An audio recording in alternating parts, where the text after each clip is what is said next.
Hi, I'm Ketsy. Welcome to my channel, Candid Crafter.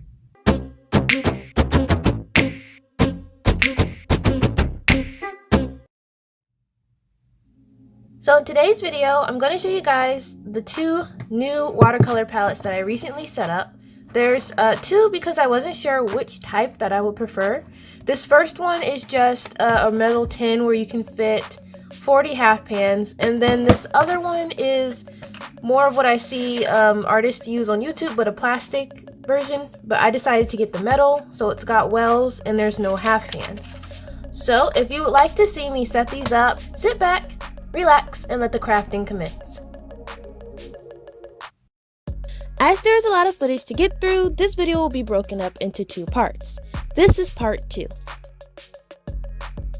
So moving on to the second palette, this one was a lot more fun to make because I had to fill every single color. With my other palette, I had 24 of the colors already panned up, so this one was from scratch. So the first step for this palette was to scratch it up a bit. I heard a lot of people say to just use a sponge or like a little kitchen dish thingy. I have one of these green scrubbers that we use to clean around the house. This one's a brand new one, by the way, and that we just get from the dollar store. And unfortunately, this was not working. As you can see, I had a lot of problems trying to get this scratched up enough to where it wouldn't bead, and to this day, it's not the best. So I had to go ahead and use some sandpaper that I had from a drawing kit that you're supposed to sand down those little, you know, those little paper nubby nubs that you're supposed to blend for pencil and charcoal. I had a bunch of that from like when I was 10. Don't know why I still have it. Don't even know how I knew I had it. But I used that and that worked a lot better. And I was able to get it to where in specific spots it won't bead. So I'm comfortable with it now, but that took a lot of effort and that was a lot more labor intensive than I see other people doing in other videos. I don't know, maybe it was just this palette. So when I was scratching up the surfaces, I also scratched up the surface of each individual well. That way when I'm trying to get paint, it won't bead, it'll just pool. So I scratched pretty much into all the surfaces of this mixing palette.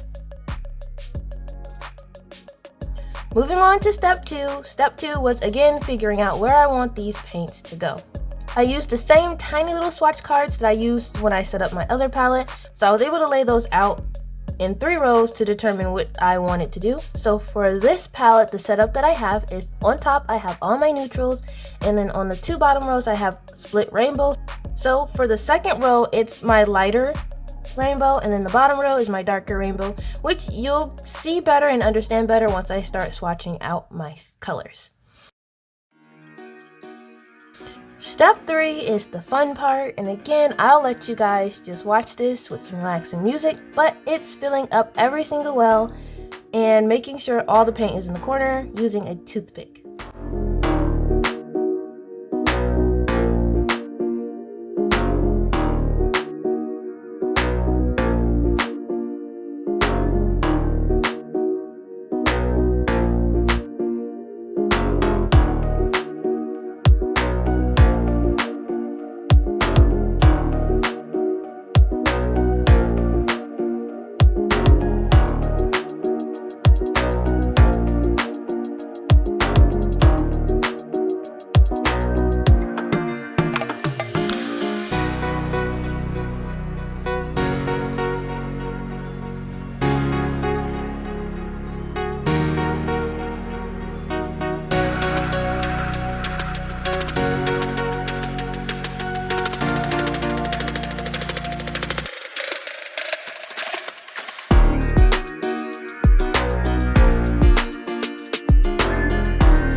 So here's where I messed up. However, I didn't know I messed up until I get a bit further along. So what happened was I skipped a color. I skipped violet iron oxide. Where you see me put the Da Vinci Violet is where I was supposed to put violet iron oxide. So I stopped filming and then I switched all those colors down. For step 4, now we have to swatch all of our colors. So I labeled this one afterwards and I used a regular pen.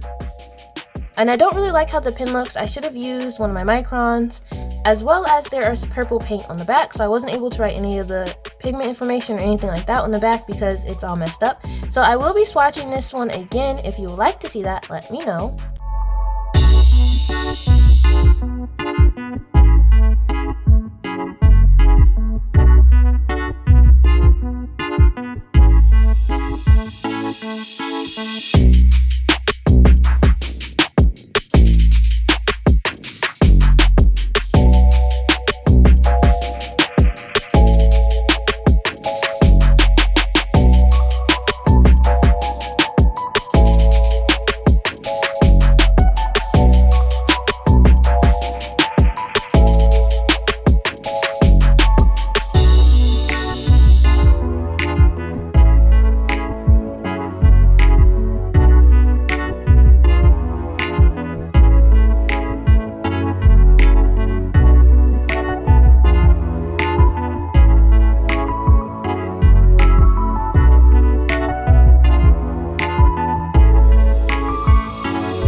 That's all for part 2 of this video. If you liked what you saw, consider subscribing, but only if you want to. If you haven't already, be sure to check out part 1. It'll be linked right now in the upper right hand corner in the cards, as well as on the end screen.